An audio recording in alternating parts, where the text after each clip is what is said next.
비가 억수같이 쏟아지는 밤, 서울 시내 한적한 도로에서 끔찍한 일이 벌어졌습니다. 검은색 고급 세단이 한 청년을 들이받은 것입니다. 젊은 남성은 비에 젖은 아스팔트 위에 쓰러져 있었고, 차량에서는 중년의 남성이 급하게 내려와 상황을 파악했습니다. 이런 일이, 그 순간 그의 휴대폰이 울렸습니다. 몇 차례 통화가 오갔고, 곧이어 여러 대의 차량들이 현장에 도착했습니다. 정장을 입은 사람들이 우산도 쓰지 않은 채 비를 맞으며 무언가를 논의했습니다. 구급차가 도착하자 쓰러진 청년은 들것에 실려 병원으로 향했습니다. 하지만 이것은 단순한 교통사고가 아니었습니다. 그리고 몇 시간 후, 한 남자는 평생 잊지 못할 충격적인 진실과 마주하게 됩니다. 도대체 무슨 일이 일어난 걸까요? 그리고 왜 이 사고가 은밀하게 처리되고 있는 걸까요? 혹시 이런 이야기가 궁금하시다면 잠시만 구독 버튼을 눌러주세요. 평범해 보이는 사람들 뒤에 숨겨진 놀라운 이야기들을 매일 전해드립니다. 그리고 알림 설정까지 해주시면 새로운 이야기를 놓치지 않으실 거예요. 자, 그럼 이 충격적인 밤으로 시간을 되돌려 보겠습니다. 사고가 일어나기 불과 2시간 전, 김태욱은 국회 본관에서 나오며 만족스러운 미소를 지었습니다. 오늘 통과된 법안 덕분에 그의 정치적 입지는 더욱 견고해질 것이었습니다.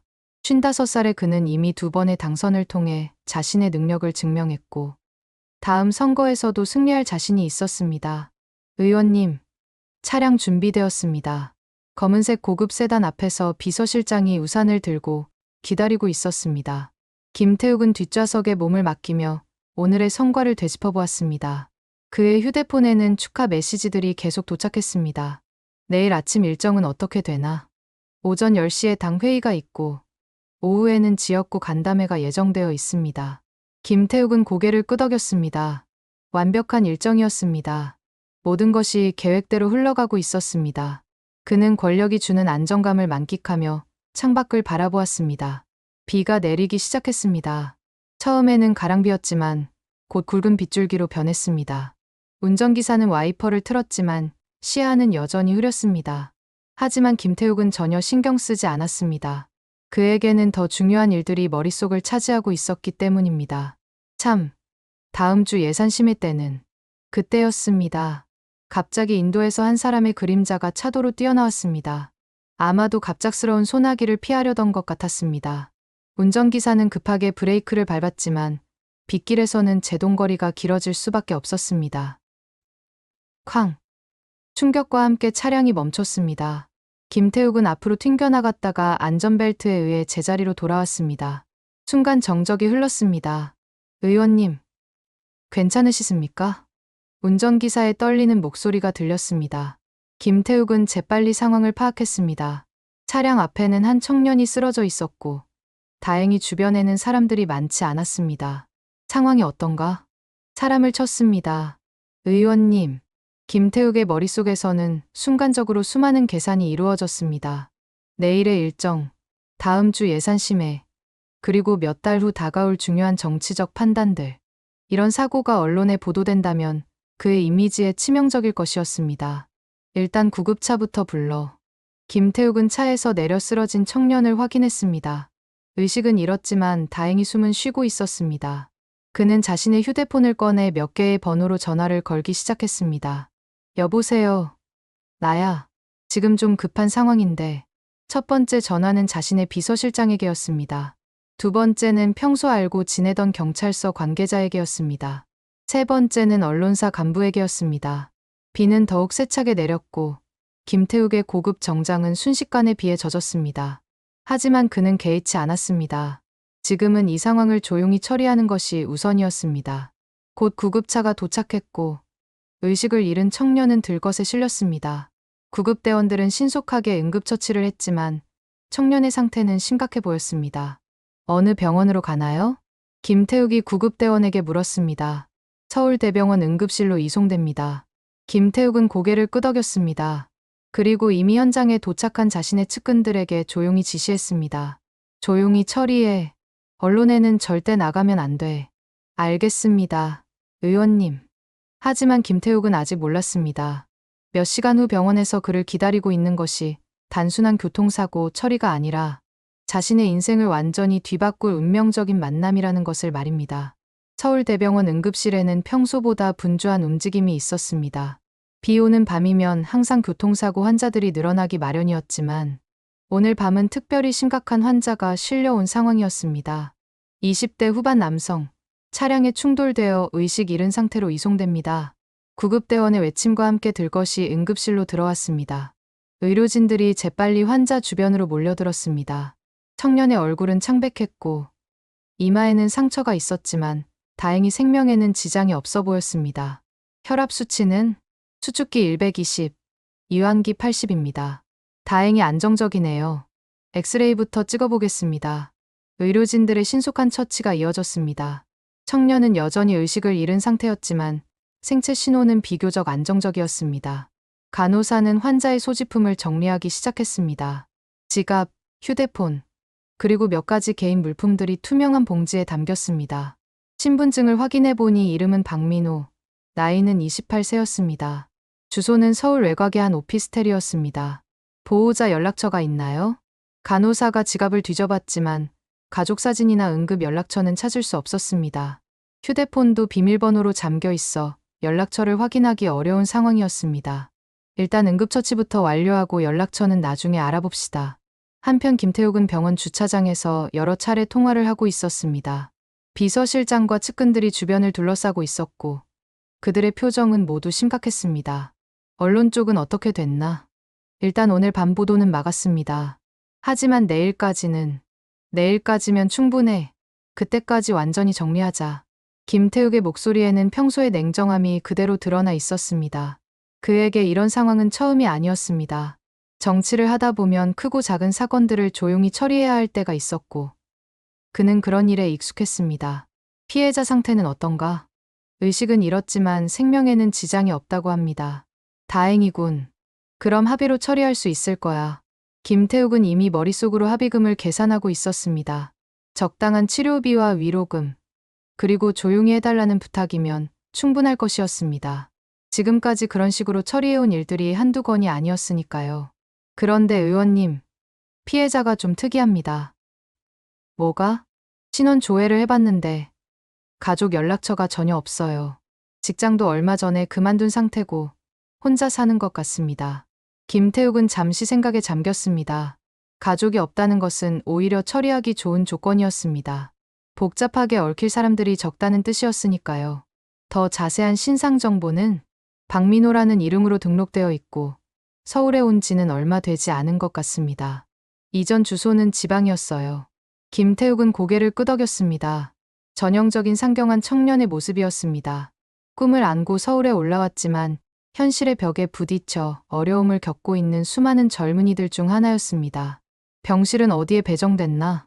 일반병동 3층입니다. 좋아. 내일 아침에 직접 가서 이야기해보자. 김태욱은 이미 내일의 계획을 세우고 있었습니다. 정중하게 사과하고 치료비를 지원하겠다고 제안한 다음 언론에는 알리지 말아달라고 부탁하는 것이었습니다. 대부분의 사람들은 이런 제안을 거절하지 않았습니다. 응급실에서는 박민호에 대한 기본적인 치료가 계속되고 있었습니다. 다행히 뇌 손상은 없었고 몇 개의 타박상과 가벼운 뇌진탕 정도였습니다. 의사는 하루 이틀 정도 입원 관찰이 필요하다고 판단했습니다. 환자가 깨어나면 바로 연락주세요. 담당 의사가 간호사에게 당부했습니다. 박민호는 여전히 깊은 잠에 빠져 있었지만 호흡은 안정적이었고 생체 신호도 정상 범위를 유지하고 있었습니다. 병실로 옮겨진 박민호의 침대 옆 탁자에는 그의 개인 소지품들이 놓여 있었습니다. 지갑, 휴대폰, 그리고 몇 개의 작은 물건들. 그 중에는 은색 팔찌도 하나 있었습니다. 크기로 보아 남성용이었지만 조금 작은 편이었습니다. 마치 어릴 때부터 차고 다닌 것처럼 보였습니다. 팔찌에는 작은 글씨가 새겨져 있었지만 간호사들은 별다른 관심을 보이지 않았습니다. 환자들의 개인 물품은 워낙 다양했고 특별해 보이지 않는 액세서리 하나쯤은 흔한 일이었으니까요. 밤이 깊어갈수록 병원은 조용해졌습니다. 응급실의 소란도 점차 가라앉았고 박민호가 있는 병실도 고요함에 쌓였습니다. 복도에서는 간호사들의 발소리만이 조용히 울려 퍼졌습니다. 김태욱은 집으로 돌아가는 차 안에서 창밖을 바라보았습니다. 비는 그쳤지만 도로는 여전히 젖어 있었습니다. 오늘 밤의 일이 내일이면 깔끔하게 정리될 것이라고 생각했습니다. 내일 아침 일찍 병원에 가자. 알겠습니다. 의원님. 하지만 김태욱은 몰랐습니다. 내일 아침 그가 병원에서 마주하게 될 진실이 그의 모든 계획을 산산조각 낼 것이라는 사실을 말입니다. 그리고 그 작은 은색 팔찌가 그의 인생을 완전히 바꿔놓을 열쇠라는 것도 말입니다. 다음 날 아침, 김태욱은 평소보다 일찍 병원에 도착했습니다. 고급 정장을 말끔히 차려입고 손에는 과일 바구니를 들고 있었습니다. 완벽한 사과의 모습을 연출하기 위해서였습니다. 3층 일반병동이라고 했지? 네. 의원님, 302호입니다. 비서실장이 뒤따르며 대답했습니다. 김태욱은 엘리베이터 안에서 마지막으로 자신의 계획을 점검했습니다. 정중한 사과, 충분한 보상 제안, 그리고 조용한 합의. 완벽한 시나리오였습니다. 병실 문을 노크하자 간호사가 나왔습니다. 안녕하세요. 어제 사고 났던 환자 문병을 왔는데요. 아, 네. 하지만 환자분이 아직 의식을 회복하지 못하셨어요. 김태욱의 표정이 잠시 굳었습니다. 계획보다 상황이 복잡해지고 있었습니다. 언제쯤 깨어날까요? 의사 선생님께서는 오늘 중에는 깨어나실 거라고 하셨습니다. 뇌진탕이 생각보다 심해서 김태욱은 병실 안을 들여다보았습니다. 침대에 누워있는 박민호의 얼굴을 보니 마음 한편이 무거워졌습니다. 하지만 그는 곧 그런 감정을 떨쳐냈습니다. 지금은 감상에 젖을 때가 아니었습니다. 그럼 제가 잠시 기다려도 될까요? 물론입니다. 하지만 보호자이신가요? 아니요, 저는 어제 사고와 관련된 사람입니다. 간호사는 고개를 끄덕였습니다. 김태욱은 병실 한쪽 의자에 앉아 박민호를 바라보았습니다. 창백한 얼굴의 젊은 남성이었습니다. 어디서나 볼 수 있는 평범한 청년의 모습이었습니다. 한편 김태욱의 측근들은 병원 밖에서 분주하게 움직이고 있었습니다. 어제 밤부터 시작된 은폐 작업이 본격화되고 있었습니다. 경찰서 쪽은 어떻게 됐나? 일단 사고 보고서 작성을 늦춰달라고 했습니다. 하지만 오래 끌 수는 없을 것 같습니다. 언론사는 주요 방송사와 신문사 데스크들에게는 이야기했습니다. 하지만 인터넷 매체들까지는 김태욱의 비서실장은 휴대폰을 귀에 대고 계속해서 통화를 했습니다. 수십 년간 정치판에서 굴러온 그였지만 이번 일은 특히 조심스러웠습니다. 국회의원이 직접 연루된 교통사고였기 때문입니다. 병실에서는 박민호가 여전히 깊은 잠에 빠져 있었습니다. 김태욱은 시계를 보며 초조해했습니다. 오전 10시에 당 회의가 있었고 오후에도 중요한 일정들이 기다리고 있었습니다. 환자분의 개인 소지품은 어디에 있나요? 김태욱이 간호사에게 물었습니다. 침대 옆 서랍에 보관되어 있습니다. 하지만 보호자가 아니시라면. 아, 저는 그냥 궁금해서요. 어떤 분인지 알고 싶어서. 간호사는 잠시 망설이다가 서랍을 열어보였습니다. 투명한 봉지 안에 지갑, 휴대폰, 그리고 몇 가지 개인 물품들이 들어있었습니다. 특별한 건 없어 보이네요. 평범한 젊은 분 같습니다. 김태욱은 안도했습니다. 복잡한 배경이 없는 사람이라면 처리하기가 훨씬 수월할 것이었습니다. 그는 과일 바구니를 간호사에게 건네며 말했습니다. 환자분이 깨어나시면 이걸 전해주세요. 그리고 제 연락처도요. 명함을 건네려던 김태욱은 잠시 망설였습니다. 자신의 신분을 밝히는 것이 좋을지 고민이 되었습니다. 결국 그는 개인 휴대폰 번호만 적은 메모지를 건넸습니다. 깨어나시면 연락 부탁드립니다. 병원을 나서는 김태욱의 뒤로 또 다른 움직임이 시작되고 있었습니다. 사고 현장 근처의 CCTV 영상들이 하나둘씩 사라지고 있었고 목격자들에게는 조용한 회유가 이루어지고 있었습니다. 이 정도면 충분할 거야. 김태욱은 차 안에서 만족스러운 표정을 지었습니다. 완벽하지는 않았지만 큰 문제 없이 넘어갈 수 있을 것 같았습니다. 하지만 병실에서는 박민호가 조금씩 의식을 회복하고 있었습니다. 희미하게나마 눈꺼풀이 떨리기 시작했고 간호사는 그 변화를 놓치지 않았습니다. 환자분, 들리세요? 박민호는 천천히 눈을 떴습니다. 처음에는 초점이 맞지 않았지만 곧 주변을 인식하기 시작했습니다. 여기가 병원인가요? 네, 맞습니다. 어제 교통사고를 당하셨어요. 기억나시나요? 박민호는 머리를 짚으며 기억을 더듬었습니다. 비 오는 밤, 갑작스러운 소나기를 피하려고 뛰던 순간까지는 기억이 났습니다. 그 다음은 공백이었습니다. 제가 다친 건가요? 다행히 크게 다치지는 않으셨어요. 며칠 더 관찰해야 하지만요. 간호사는 박민호의 상태를 확인하며 의사에게 연락했습니다. 곧 담당 의사가 와서 간단한 검진을 했습니다. 기억은 어떠세요? 본인 이름이나 주소 같은 것들요. 박민호, 서울 관악구에 살고 있습니다. 좋습니다. 다행히 기억에는 문제가 없는 것 같네요. 의사가 나간 후 간호사는 박민호에게 과일 바구니를 보여주었습니다. 아침에 문병객이 와서 이걸 두고 가셨어요. 혹시 아시는 분인가요? 박민호는 고개를 저었습니다. 그에게는 서울에 아는 사람이 거의 없었습니다. 고향에서 올라온 지 얼마 되지 않았고 직장도 최근에 그만둔 상황이었습니다. 연락처를 남기고 가셨는데 전화해달라고 하시더라고요. 박민호는 메모지를 받아보았습니다. 모르는 번호였지만 아마도 사고와 관련된 사람일 것이라고 생각했습니다. 가해자이거나 목격자일 가능성이 높았습니다. 제 소지품은 어디에 있나요? 여기 서랍에 보관되어 있습니다. 간호사가 투명 봉지를 건네자 박민호는 안을 확인했습니다. 지갑, 휴대폰, 그리고 은색 팔찌. 그는 팔찌를 보는 순간 가슴이 철렁했습니다. 그 팔찌는 단순한 액세서리가 아니었습니다. 그것은 박민호가 평생 간직해온 유일한 가족의 흔적이었습니다. 어릴 때 아버지가 선물해준 것으로 그 안에는 작은 글씨가 새겨져 있었습니다. 민호야, 아빠가 항상 너와 함께 있단다. 아빠가. 박민호는 팔찌를 손에 쥐고 눈을 감았습니다. 20년 전 부모님이 이혼하던 날의 기억이 떠올랐습니다. 아버지는 정치인이 되겠다며 가족을 뒤로하고 떠났고 어머니는 상처받은 마음으로 아들과 함께 고향으로 내려갔습니다. 그때부터 박민호는 아버지 없이 자랐습니다. 하지만 마음 한편으로는 항상 아버지를 그리워했고 언젠가는 다시 만날 수 있을 거라고 믿었습니다. 그래서 서울에 올라온 것이었습니다. 아버지를 찾기 위해서였습니다. 오후 2시, 김태욱은 당 회의를 마치고 다시 병원으로 향했습니다. 환자가 의식을 회복했다는 연락을 받았기 때문입니다. 이제 본격적인 합의 협상을 시작할 시간이었습니다. 환자 상태는 어떤가? 의식은 완전히 회복됐고 기억에도 문제없다고 합니다. 비서실장의 보고를 들으며 김태욱은 마지막으로 전략을 점검했습니다.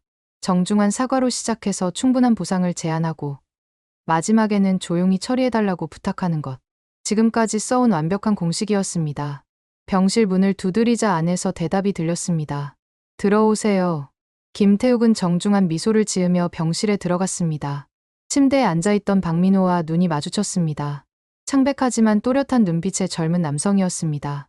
안녕하세요. 어제 불의의 사고로 다치게 해서 정말 죄송합니다. 김태욱은 깊게 인사했습니다.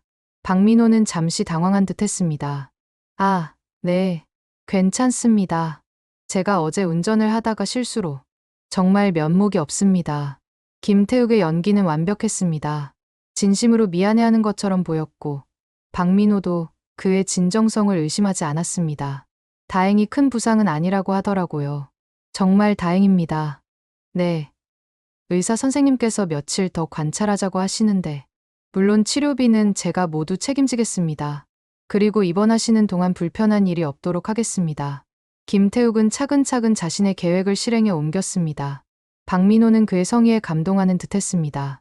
그런데 혹시 직장이나 가족분들에게 연락드려야 할 곳이 있나요? 아니요. 특별히. 박민호의 대답에 김태욱은 속으로 안도했습니다. 복잡하게 얽힐 사람들이 없다는 뜻이었습니다. 그럼 혹시 앞으로 어떤 계획이 있으신지, 제가 도움이 될 만한 일이 있다면 언제든 말씀하세요. 김태욱은 은근히 도움을 제안하며 상대의 마음을 얻으려 했습니다. 이런 식으로 접근하면 대부분의 사람들은 마음을 열었습니다. 사실 저는 얼마 전에 직장을 그만뒀어요. 서울에 온 지도 얼마 안 됐고. 아, 그러시군요. 고향이 어디신가요? 충청도 작은 시골이에요. 별로 아실 만한 곳은 아닐 거예요. 김태욱은 고개를 끄덕였습니다. 전형적인 지방 출신 상경 청년의 이야기였습니다. 이런 경우 보통 경제적으로 어려운 상황이었고 따라서 합의금에 대해 거부감이 적었습니다. 서울 생활이 쉽지 않으셨을 텐데. 네. 생각보다 어렵더라고요. 박민호의 솔직한 대답에 김태욱은 이제 본격적인 제안을 할 때라고 판단했습니다. 그런데 이런 말씀 드리기가 좀 그렇긴 하지만 이번 일로 제가 정말 죄송하고 또 앞으로 생활에도 도움이 되었으면 해서요. 적당한 보상을 해드리고 싶은데 김태욱이 조심스럽게 꺼낸 말에 박민호는 잠시 망설였습니다. 보상이라고 하시면 치료비는 당연히 제가 부담하고 추가로 당분간 생활에 도움이 될 만한 금액을 드리고 싶습니다. 다만 김태욱은 잠시 말을 멈췄습니다. 다만 제가 하는 일이 좀 민감한 일이라서 혹시 이 일이 외부에 알려지면 좀 곤란할 것 같아서요. 그냥 저희끼리만 조용히 해결했으면 하는데. 박민호는 고개를 끄덕였습니다. 상대방의 사정을 이해한다는 표현이었습니다. 무슨 일을 하시는지 물어봐도 될까요? 김태욱은 잠시 망설였습니다. 신분을 밝히는 것이 좋을지 고민이 되었습니다. 정치 쪽 일을 하고 있습니다. 아, 그러시군요. 박민호의 반응은 담담했습니다. 특별한 관심도 보이지 않았고 경계하는 기색도 없었습니다. 대화가 순조롭게 진행되고 있을 때 박민호는 침대 옆 서랍에서 자신의 소지품을 꺼냈습니다. 지갑에서 신분증을 확인하려던 참이었습니다. 그때 투명 봉지에서 은색 팔찌가 바닥으로 떨어졌습니다. 딸랑. 작은 소리였지만 김태욱의 귀에는 천둥 소리처럼 들렸습니다. 그는 반사적으로 바닥을 내려다보았습니다. 은색 팔찌가 형광등 불빛에 반짝이고 있었습니다. 김태욱의 얼굴이 순간 굳어졌습니다. 그 팔찌를 본 순간 20년 전의 기억이 번개처럼 스쳐 지나갔습니다. 민호야, 아빠가 항상 너와 함께 있단다. 어린 아들에게 팔찌를 채워주며 했던 말이었습니다. 이혼을 앞두고 마지막으로 아들에게 남겨준 선물이었습니다. 아빠가 성공하면 다시 데리러 올게. 그때의 약속이 생생하게 떠올랐습니다. 김태욱의 손이 떨리기 시작했습니다. 설마 하는 생각이 머릿속을 지배했습니다. 하지만 그 팔찌는 분명히 자신이 만들어서 아들에게 준 세상에 하나뿐인 것이었습니다. 실례합니다만 그 팔찌 좀 봐도 될까요? 김태욱의 목소리가 떨렸습니다. 박민호는 이상하다는 듯 그를 바라보았습니다. 네, 그 팔찌요. 특별해 보여서. 박민호는 팔찌를 주워들며 대답했습니다. 아, 이거요? 어릴 때 아버지가 주신 건데. 그 순간 김태욱의 세상이 무너져 내렸습니다. 머리가 하얗게 변하고 심장이 멈춰버린 것 같았습니다. 박민호는 계속해서 말했습니다. 아버지와 헤어진 지 20년이 됐는데 이것만은 계속 간직하고 있었어요. 언젠가 다시 만날 수 있을 거라고 믿고. 김태욱은 더 이상 박민호의 말을 들을 수 없었습니다. 그의 머릿속에서는 한 가지 생각만이 맴돌고 있었습니다. 내가 내 아들을. 팔찌를 자세히 보려고 손을 뻗던 김태욱의 손이 공중에서 멈췄습니다. 그는 팔찌 안쪽에 새겨진 글씨를 확인할 필요도 없었습니다. 그것은 분명히 자신이 직접 새긴 글씨였습니다. 민호야, 아빠가 항상 너와 함께 있단다. 아빠가. 김태욱은 박민호의 얼굴을 다시 바라보았습니다. 이제야 보이기 시작했습니다. 어릴 때 자신을 닮았던 아들의 모습이 성인이 된 지금도 여전히 남아있다는 것을. 박민호, 김민호, 자신의 성을 버리고 어머니 성을 따른 아들. 20년 동안 그리워했던 아들. 그리고 어젯밤 자신의 차에 치인 그 청년. 김태욱의 다리에서 힘이 빠졌습니다. 김태욱은 병실 의자에 주저앉으며 손으로 얼굴을 감쌌습니다. 그의 몸이 심하게 떨리고 있었습니다. 20년 동안 그리워했던 아들이 바로 눈앞에 있었는데 그 아들을 자신이 차로 쳤다는 사실이 믿어지지 않았습니다. 괜찮으세요? 갑자기 안색이. 박민호가 걱정스러운 목소리로 물었습니다. 하지만 김태욱은 대답할 수 없었습니다. 목구멍이 막힌 것처럼 숨이 막혔습니다. 물 좀 드릴까요? 박민호는 침대에서 일어나 김태욱에게 다가갔습니다. 자신을 다치게 한 사람을 오히려 걱정해주는 아들의 모습에 김태욱의 가슴은 더욱 아팠습니다. 민호야. 김태욱의 입에서 무의식적으로 흘러나온 말이었습니다. 박민호는 깜짝 놀라며 그를 바라보았습니다. 네. 제 이름을 어떻게. 그제야 김태욱은 자신이 실수했다는 것을 깨달았습니다. 하지만 이미 늦었습니다. 박민호의 눈에는 의심이 스며들고 있었습니다.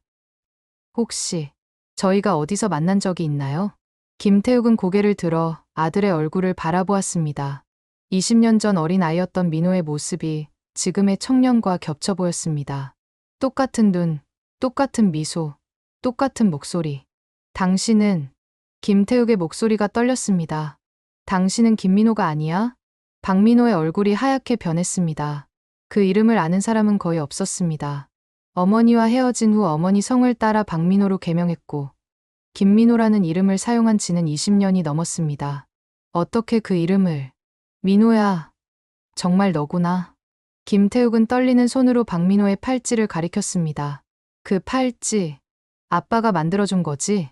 순간 병실 안에 정적이 흘렀습니다. 박민호는 믿을 수 없다는 표정으로 김태욱을 바라보았습니다. 설마, 민호야, 미안하다. 정말 미안하다. 김태욱의 눈에서 눈물이 흘러내렸습니다.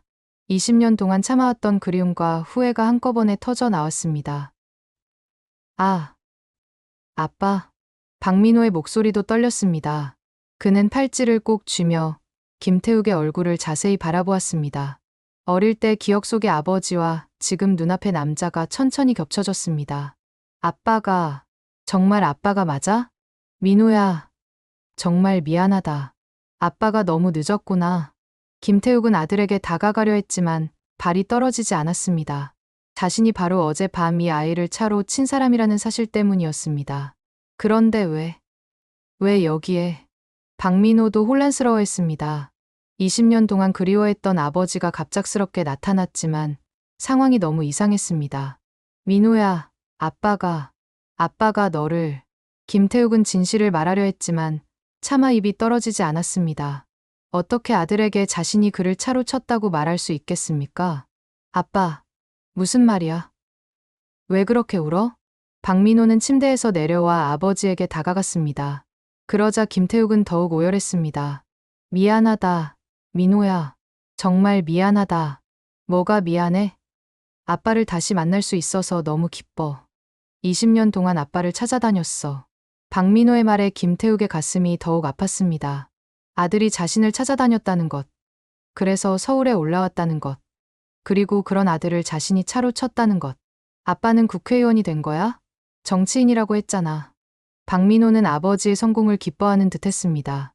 어릴 때 아버지가 꿈꿔왔던 일을 이뤘다는 것에 자랑스러워하는 것 같았습니다. 민호야, 아빠가 사실은. 괜찮아, 아빠. 설명은 나중에 해도 돼. 지금은 다시 만난 게 중요해. 박민호는 오히려 아버지를 위로했습니다. 그런 아들의 모습에 김태욱은 더욱 괴로웠습니다. 이때 병실 문이 열리며 간호사가 들어왔습니다. 환자분, 검사 시간이. 왜 이렇게 우시는 거예요? 간호사는 두 사람이 울고 있는 모습을 보고 당황했습니다. 아, 괜찮습니다. 가족을 만나서. 박민호가 재빨리 대답했습니다. 하지만 김태욱은 여전히 오열하고 있었습니다. 가족분이세요? 아침에 오셨던 분이 환자분 가족이었군요. 간호사의 말에 박민호는 잠시 혼란스러워했습니다. 아침에? 네. 아침에 과일 바구니 가져오신 분 말이에요. 문병객이라고 하셔서. 그제야 박민호는 뭔가 이상하다는 것을 느꼈습니다. 아버지가 왜 문병객처럼 행동했는지, 왜 자신의 정체를 숨겼는지. 아빠, 혹시. 박민호는 아버지를 바라보며 조심스럽게 물었습니다. 혹시 어제 사고가. 김태욱은 고개를 끄덕일 수밖에 없었습니다. 더 이상 숨기고 싶지도 않았습니다. 미안하다, 민호야. 아빠가 너를 다치게 했어. 박민호의 얼굴에서 혈색이 빠졌습니다.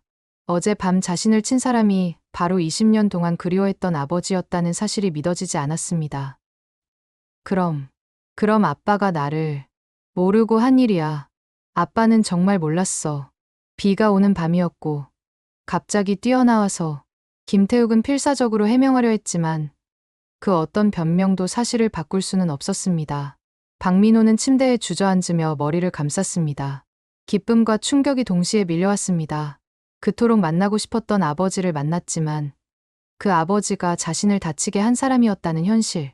그래서 은폐하려고 했던 거야?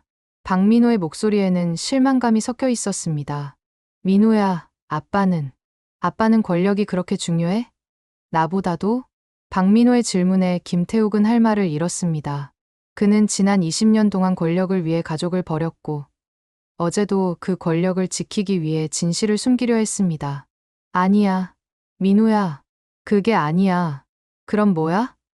아빠는 나를 모르니까 그냥 돈으로 해결하려고 했던 거 아니야? 박민호의 날카로운 지적에 김태욱은 더욱 괴로워했습니다. 아들의 말이 틀린 것이 아니었기 때문입니다. 병실 안에는 무거운 침묵이 흘렸습니다. 20년 만에 재회는 기쁨이 아닌 아픔으로 가득했습니다. 병실의 침묵은 김태욱의 흐느낌으로 깨졌습니다. 20년 동안 쌓아온 모든 것이 한순간에 무너져 내리는 기분이었습니다.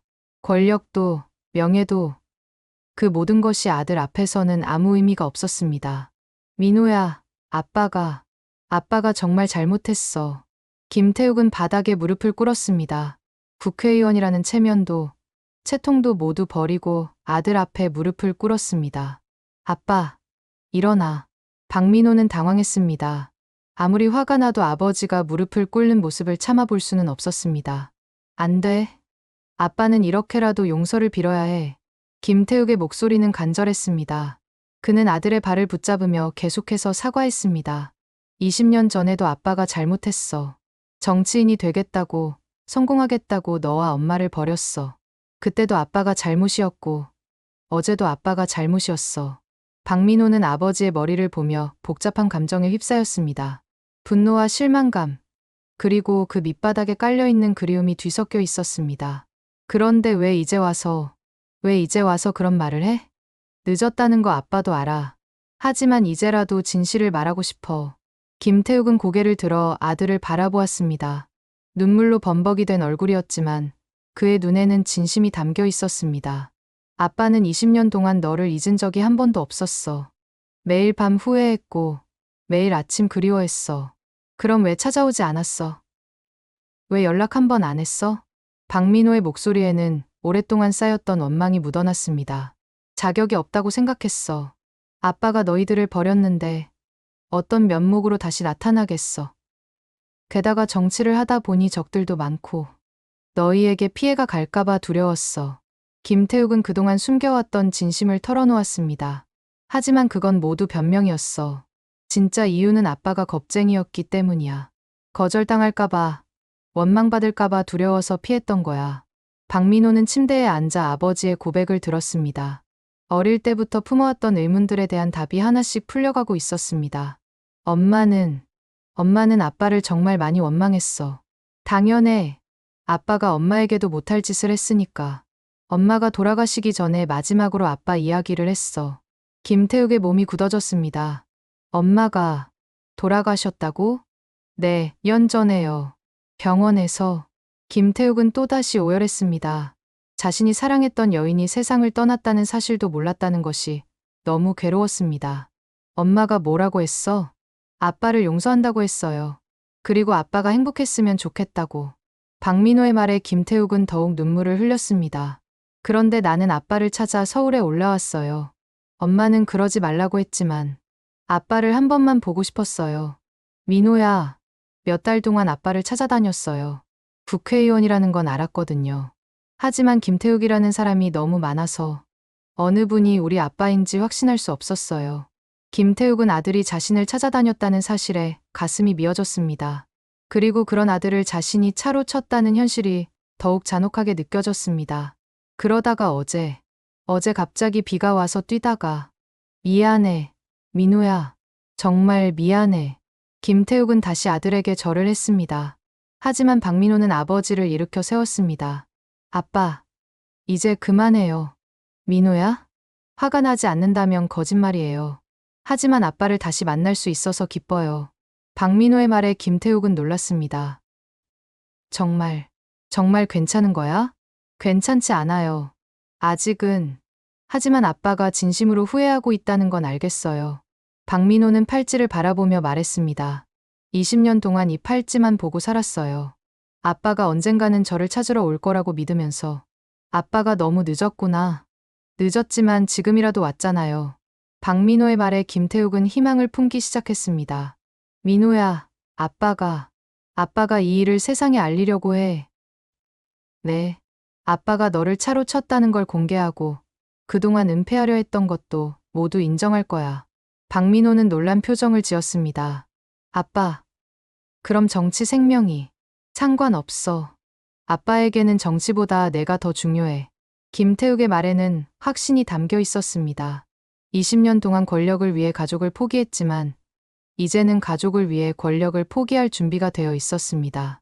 하지만 아빠, 민호야, 아빠는 이제 진짜 아빠가 되고 싶어. 국회의원 김태욱이 아니라 너의 아빠가 되고 싶어. 박민호는 아버지의 진심을 느꼈습니다. 그동안의 원망이 완전히 사라진 것은 아니었지만 아버지의 변화를 믿고 싶었습니다.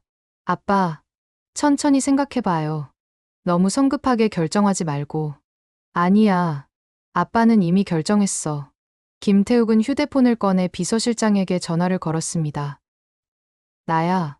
지금 당장 기자회견 준비해. 오늘 오후에 할 거야. 의원님, 무슨 기자회견을.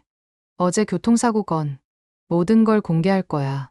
전화 너머로 비서실장의 당황하는 목소리가 들렸지만 김태욱의 결심은 확고했습니다. 의원님, 다시 생각해보세요. 정말 신중하게. 아니야. 이미 충분히 늦었어. 더 이상 미룰 수 없어. 김태욱은 전화를 끊고 아들을 바라보았습니다. 민호야, 아빠가 비록 늦었지만 이제부터는 진짜 아빠가 될게. 박민호는 아버지의 손을 잡았습니다. 여전히 복잡한 감정이었지만 아버지의 진심만큼은 믿을 수 있을 것 같았습니다. 아빠, 저도 진짜 아들이 되어볼게요. 그 순간 병실에는 따뜻한 침묵이 흘렀습니다. 20년 만의 재회는 고통스러웠지만 그 고통 속에서 진짜 가족의 의미를 찾아가고 있었습니다. 오후 3시, 국회 기자회견장은 기자들로 가득 찼습니다. 김태욱 의원이 긴급 기자회견을 연다는 소식에 모든 언론사가 몰려들었습니다. 평소와 다른 심각한 분위기 때문에 기자들도 긴장하고 있었습니다. 의원님, 정말 이러시는 겁니까? 비서실장은 마지막까지 김태욱을 만류했습니다. 하지만 김태욱의 결심은 흔들리지 않았습니다. 이미 결정한 일이야. 김태욱은 거울을 보며 넥타이를 바로잡았습니다. 오늘이 국회의원 김태욱의 마지막 날이 될지도 모른다는 생각에 마음이 무거웠지만 동시에 후련하기도 했습니다. 기자회견장 뒤편 병원에서는 박민호가 텔레비전을 통해 아버지의 기자회견을 지켜보고 있었습니다. 간병인이 채널을 돌리다가 뉴스에 멈췄을 때 화면에 김태욱의 모습이 나타났습니다. 저분이 환자분 아버지세요? 네. 박민호는 긴장한 표정으로 화면을 바라보았습니다. 아버지가 정말 모든 것을 공개할 것인지 여전히 믿어지지 않았습니다. 안녕하십니까. 국회의원 김태욱입니다. 김태욱은 단상에 서서 수십 개의 카메라를 바라보았습니다. 플래시가 터지고 기자들의 웅성거림이 들렸습니다. 오늘 여러분께 매우 중요한 말씀을 드리기 위해 이 자리에 섰습니다. 김태욱의 목소리는 떨리고 있었지만 또렷했습니다. 어젯밤 9시경, 저는 서울 시내에서 교통사고를 일으켰습니다. 제가 운전하던 차량이 한 청년을 충돌시켰고 그 청년은 현재 병원에 입원 중입니다. 기자회견장이 술렁거렸습니다. 기자들은 재빨리 메모를 했고 카메라 셔터 소리가 더욱 빨라졌습니다. 사고 직후 저는 이 일을 은밀히 처리하려고 했습니다. 제 정치적 이미지와 앞으로의 활동에 악영향을 미칠 것을 우려해서였습니다. 김태욱은 잠시 말을 멈추고 심호흡을 했습니다. 하지만 오늘 저는 더욱 충격적인 사실을 알게 되었습니다. 병원에서 박민호는 손을 꼭 쥐며 아버지의 말을 들었습니다. 제가 사고를 낸 그 청년은 바로 제 아들이었습니다. 기자회견장이 순간 정적에 휩싸였습니다. 기자들도 잠시 숨을 멈춘 듯 했습니다. 20년 전 이혼 후 연락이 끊어졌던 제 아들 민호가 저를 찾기 위해 서울에 올라왔다가 제 차에 치인 것입니다. 기자들 사이에서 놀라는 소리가 터져나왔습니다. 너무나 극적인 우연이었습니다. 저는 오늘 아침까지도 피해자가 제 아들인 줄 모르고 합의금을 제안했습니다. 제 정치적 생명을 지키기 위해 제 아들에게 돈을 주고 입을 막으려 했습니다. 김태욱의 목소리가 떨렸습니다. 저는 20년 전에도 가족보다 정치를 선택했습니다. 그리고 어제도, 오늘 아침까지도 여전히 같은 선택을 하려 했습니다. 기자회견장의 기자들은 숨을 죽이고 김태욱의 고백을 들었습니다. 하지만 이제는 다릅니다. 저는 모든 것을 인정하고 책임지겠습니다. 김태욱은 깊게 고개를 숙였습니다. 먼저 제 아들 민호에게 진심으로 사과드립니다. 20년 전 아빠 역할을 포기했던 것, 그리고 어제 다치게 한 것, 모든 것이 아빠의 잘못입니다. 병원에서 박민호의 눈에서 눈물이 흘러내렸습니다. 그리고 국민 여러분께도 사과드립니다. 국민의 대표로서 도덕적 의무를 저버리고 사고를 은폐하려 했던 저의 행동을 깊이 반성합니다. 김태욱은 고개를 들어 카메라를 정면으로 바라보았습니다. 저는 오늘부로 모든 공직에서 물러나겠습니다. 그리고 수사기관의 조사에 성실히 임하겠습니다. 기자들 사이에서 웅성거림이 커졌습니다. 마지막으로 제 아들 민호에게 한 말씀 드리고 싶습니다. 김태욱은 카메라를 통해 아들에게 직접 말하는 것처럼 말했습니다. 민호야, 아빠가 정말 늦었지만 이제부터는 진짜 아빠가 되고 싶다. 정치인 김태욱이 아닌 너의 아빠 김태욱으로 살고 싶다. 병원에서 박민호는 흐느끼고 있었습니다. 권력도 명예도 모두 버릴 테니 아빠에게 한 번만 기회를 주면 안 될까? 김태욱의 목소리도 떨렸습니다. 아빠는 너를 20년 동안 그리워했어. 매일 후회했고 매일 미안했어. 이제라도 늦지 않았다면 우리 다시 가족이 될 수 있을까? 기자회견장은 완전히 조용해졌습니다. 한 아버지의 절절한 고백 앞에서 모든 사람들이 숙연해졌습니다. 이상으로 제 말씀을 마치겠습니다. 질문은 받지 않겠습니다. 김태욱은 깊게 인사하고 단상을 내려왔습니다. 기자들이 일제히 일어나며 질문을 쏟아냈지만 그는 대답하지 않았습니다. 병원으로 향하는 차 안에서 김태욱은 창밖을 바라보았습니다. 20년간의 정치인 생활이 끝나는 순간이었지만 진짜 인생이 시작되는 순간이기도 했습니다. 의원님, 정말 후회 없으십니까? 비서실장이 조심스럽게 물었습니다. 후회. 오히려 이제야 진짜 김태욱이 된 것 같아. 김태욱의 얼굴에는 평온함이 있었습니다. 한편 병원에서는 박민호가 아버지의 기자회견을 끝까지 지켜보고 있었습니다.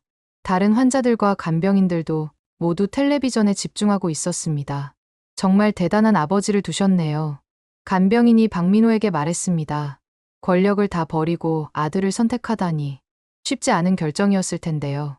박민호는 고개를 끄덕였습니다. 아버지가 정말로 변했다는 것을 느꼈습니다. 20년 전 가족을 버리고 떠났던 그 사람이 이제는 모든 것을 버리고 가족에게 돌아오려 하고 있었습니다. 뉴스에서는 김태욱의 기자회견이 사회에 미칠 파장에 대해 분석하기 시작했습니다. 정치권의 충격, 국민들의 반응, 그리고 앞으로의 수사 전망 등이 논의되었습니다. 하지만 박민호에게는 그런 것들이 중요하지 않았습니다. 중요한 것은 아버지가 진심으로 변했다는 것, 그리고 자신을 진짜 아들로 받아들이려 한다는 것이었습니다. 박민호는 팔찌를 바라보며 어릴 때의 약속을 떠올렸습니다. 민호야, 아빠가 성공하면 다시 데리러 올게. 이제 아버지는 진짜 성공했습니다. 권력이나 명예가 아닌 진정한 아버지로서의 성공을 이룬 것입니다. 기자회견이 끝난 지 1시간 후 김태욱은 병원에 도착했습니다. 복도를 걸어가는 그의 모습은 이제 국회의원이 아닌 그저 한 아버지의 모습이었습니다. 무거웠던 어깨가 오히려 가벼워진 것 같았습니다. 병실 문 앞에서 김태욱은 잠시 멈춰 섰습니다. 노크를 하려던 손이 떨렸습니다. 아들이 자신을 어떻게 받아들일지 두려우면서도 기대됐습니다.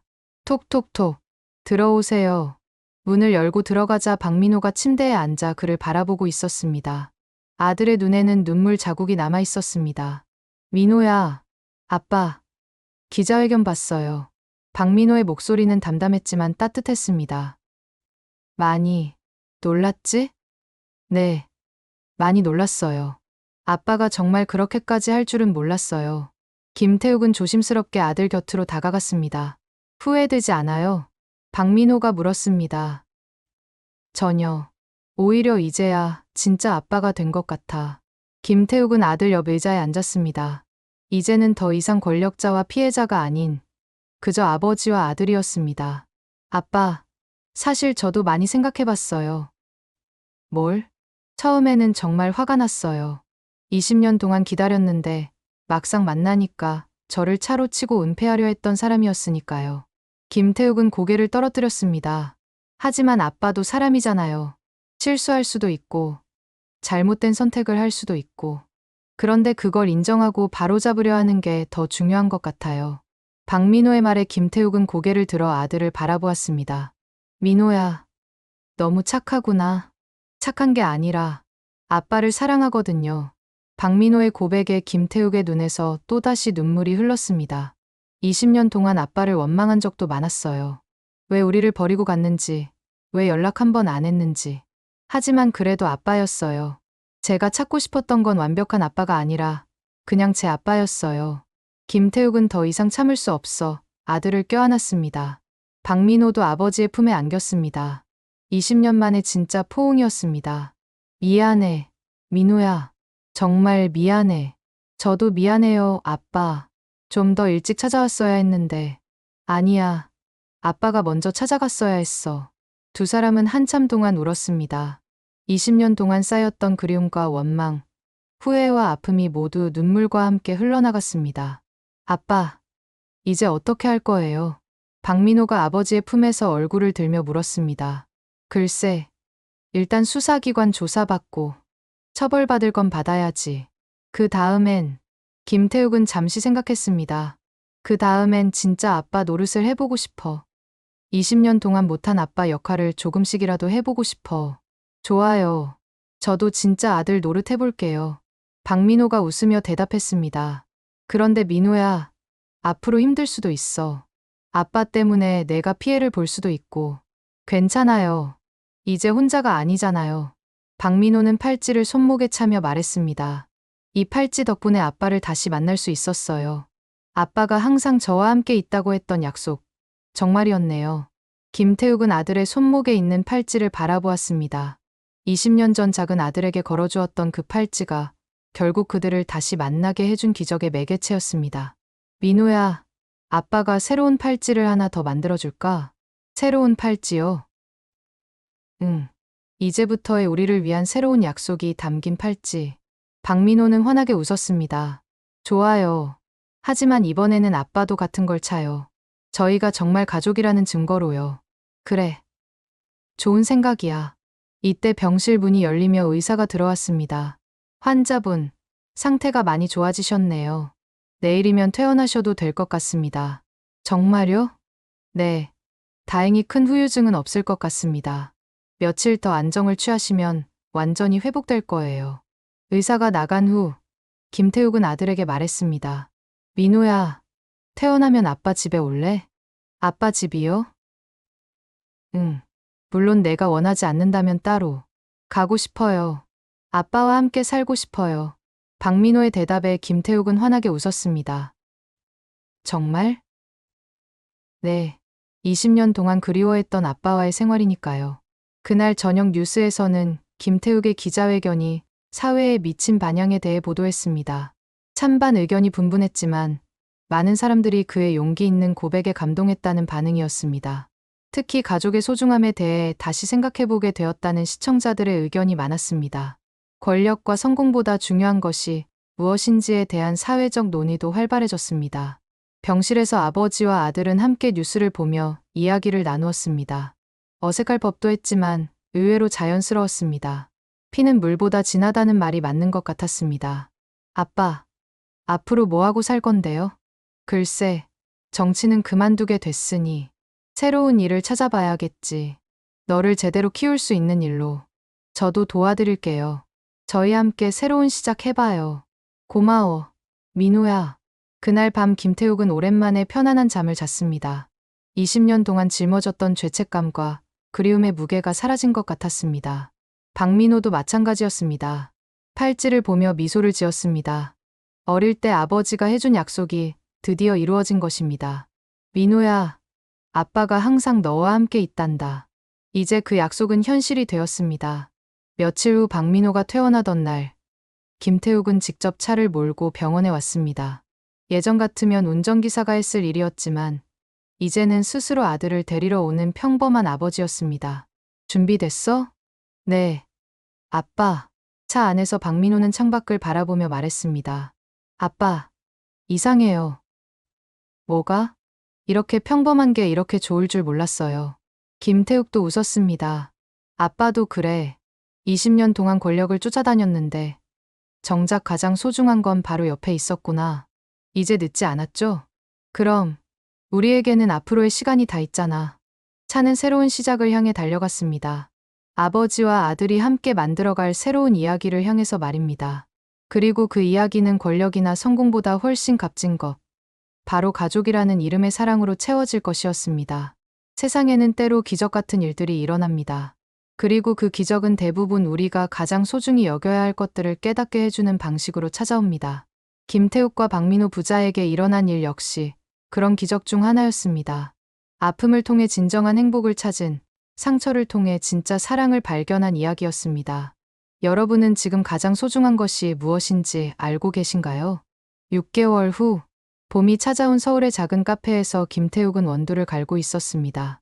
한때 국회의원이었던 그가 이제는 평범한 카페 사장이 되어 있었습니다. 손님들은 그의 과거를 모르는 사람들이 대부분이었고, 알더라도 특별히 신경 쓰지 않았습니다. 아빠, 아메리카노 2잔이요. 주방에서 박민호의 목소리가 들렸습니다. 그는 아버지와 함께 이 작은 카페를 운영하며 새로운 삶을 시작하고 있었습니다. 알겠어. 금방 만들어줄게. 김태욱은 익숙한 손놀림으로 커피를 내렸습니다.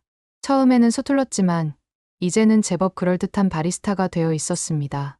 카페 이름은 다시 시작이었습니다. 아버지와 아들이 함께 정한 이름이었습니다. 두 사람에게 딱 맞는 이름이었습니다. 민호야, 오늘 손님이 많네. 네, 요즘 단골 손님들이 많이 늘었어요. 박민호는 테이블을 정리하며 대답했습니다. 그의 손목에는 여전히 그 은색 팔찌가 빛나고 있었습니다. 그 옆에는 새로 만든 팔찌도 하나 더 있었습니다. 아버지와 함께 만든 새로운 시작의 팔찌였습니다. 아버님, 오늘도 맛있는 커피 잘 마셨습니다. 단골 손님 중 한 분이 인사하며 나가셨습니다. 김태욱은 정중히 인사를 받았습니다. 이제는 의원님이 아닌 아버님이라고 불리는 것이 훨씬 자연스러웠습니다. 아빠, 잠깐 밖에 나가서 바람 좀 쐴까요? 그래. 좋은 생각이야. 두 사람은 카페 앞 벤치에 앉았습니다. 따뜻한 봄바람이 불어왔습니다. 아빠, 후회 안 해요? 박민호가 물었습니다. 가끔씩 하는 질문이었습니다. 뭘? 이렇게 사는 거요. 예전에는 국회의원이었는데. 김태욱은 웃으며 아들의 어깨에 손을 올렸습니다. 민호야, 아빠는 지금이 인생에서 가장 행복해. 정말요? 정말이야. 예전에는 권력이 있었지만 가족이 없었어. 지금은 권력은 없지만 가장 소중한 가족이 있잖아. 박민호도 웃었습니다. 저도 지금이 가장 행복해요. 매일 아빠와 함께 있을 수 있으니까. 고마워. 민호야. 이때 한 중년 여성이 카페 앞으로 다가왔습니다. 김태욱을 보더니 조심스럽게 말을 걸었습니다. 혹시 김태욱 전 의원님 맞으시죠? 김태욱은 잠시 긴장했습니다. 아직도 가끔 이런 일이 있었습니다. 네, 맞습니다. 저는 6개월 전 기자회견을 본 사람입니다. 여성의 목소리에는 비난이 아닌 따뜻함이 있었습니다. 그때 의원님 기자회견을 보고 정말 감동받았어요. 제 남편도 일 때문에 가족을 소홀히 했었는데 의원님 이야기를 듣고 많이 변했거든요. 김태욱은 놀랐습니다. 그런데 지금 이렇게 아들분과 함께 새로운 삶을 사시는 모습을 보니까 정말 존경스럽습니다. 감사합니다. 혹시 커피 한 잔 마셔도 될까요? 의원님이 직접 내려주시는 커피를 마셔보고 싶어서요. 김태욱과 박민호는 기꺼이 카페로 안내했습니다. 커피를 마시며 여성은 자신의 이야기를 들려주었습니다. 남편이 회사 일에만 매달려 가족을 돌보지 않았던 일, 그리고 김태욱의 기자회견을 본 후 남편이 어떻게 변했는지에 대한 이야기였습니다. 지금은 주말마다 가족과 시간을 보내려고 노력해요. 일보다 가족이 더 중요하다는 걸 깨달았다고 하더라고요. 김태욱은 자신의 이야기가 다른 가족에게도 도움이 되었다는 사실에 보람을 느꼈습니다. 의원님 덕분에 저희 가족이 다시 행복해졌어요.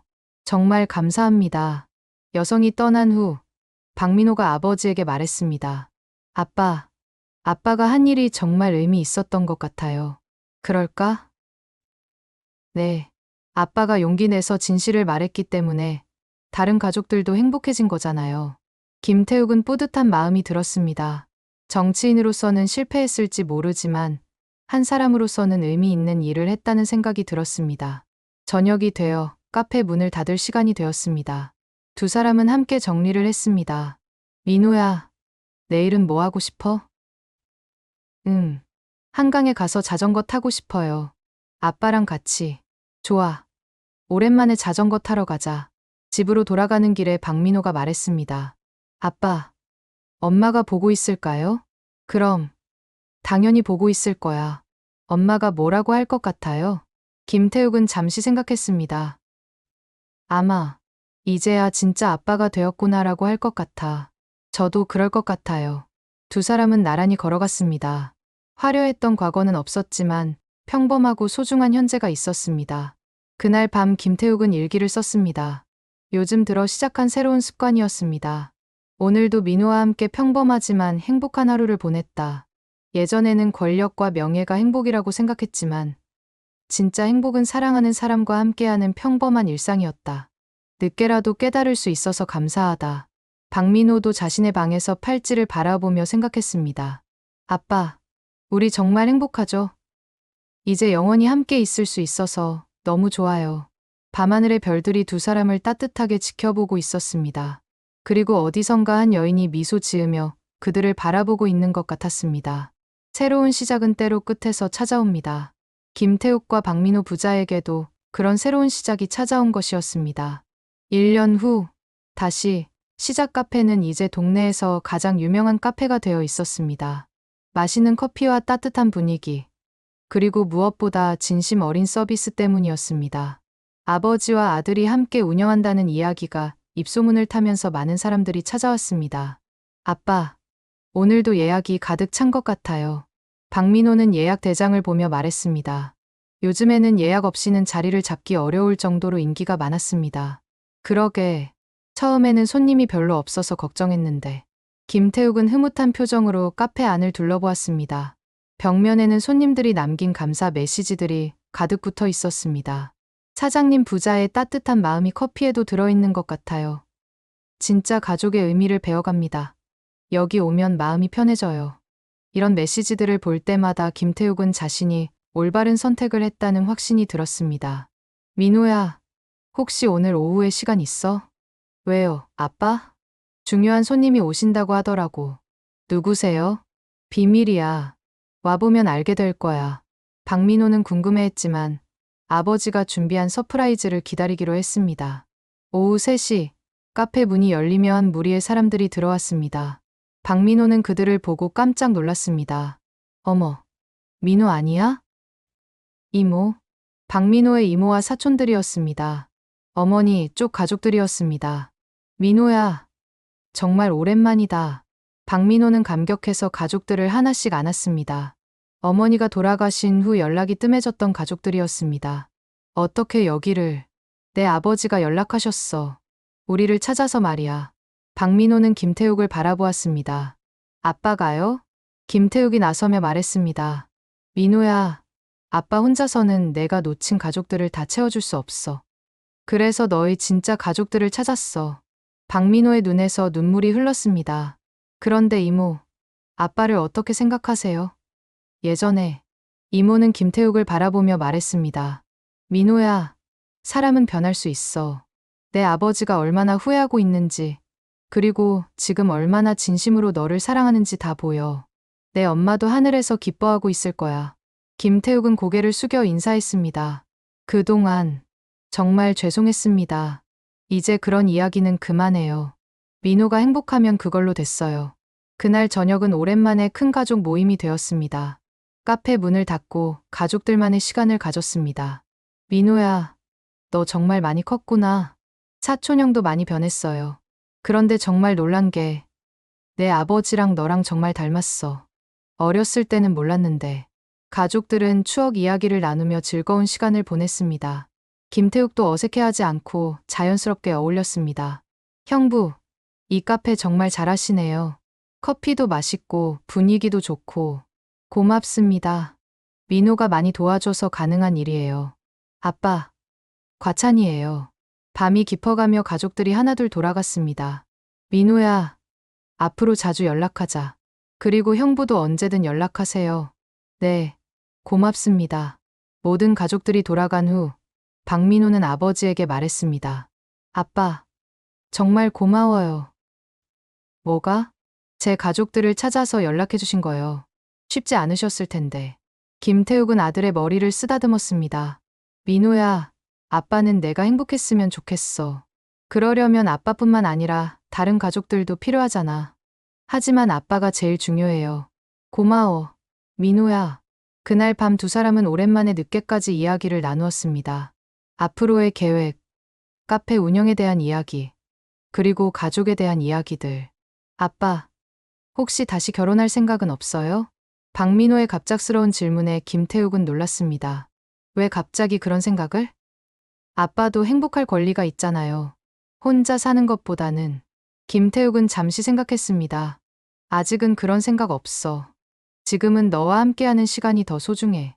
하지만 나중에 좋은 분 만나시면 괜찮아요. 저도 아빠가 행복했으면 좋겠거든요. 고마워, 민호야. 하지만 지금은 정말 행복해. 며칠 후 카페에 특별한 손님이 또 찾아왔습니다. 김태욱의 옛 동료였던 국회의원이었습니다. 태욱아, 오랜만이다.